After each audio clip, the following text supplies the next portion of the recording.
Trick 1.14. My Lucky Break. We ask readers to write and tell us about a lucky break that changed their lives. Here are some of them replies. 1. Breaking into acting. At school, when I was 16, we started to rehearse end-of-term play. The teacher gave me a small part, and that was fun. As we started rehearsals, two things stood out for me.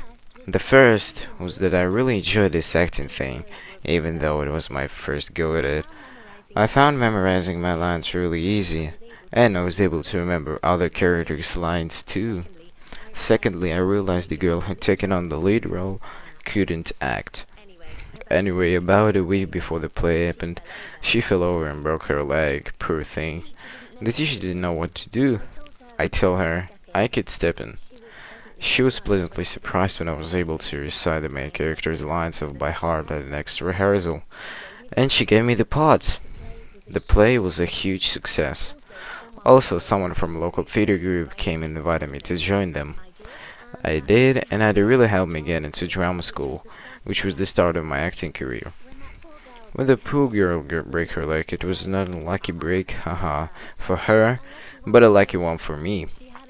If she hadn't broken her leg, I'd probably be in a run-of-the-mill office job or something now.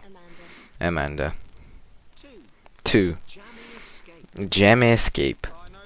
I know this was really my dad's lucky break, but from my perspective, it was mine too.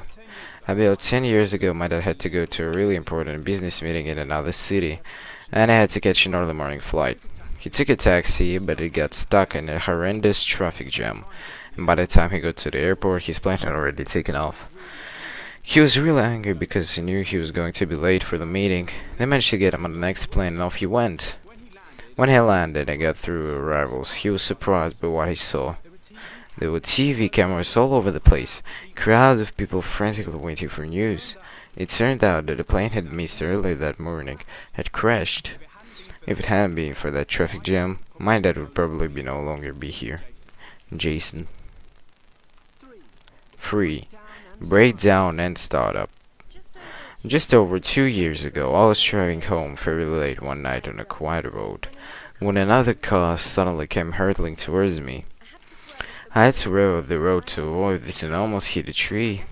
I wasn't hurt, but I couldn't get my car to start. It had broken down.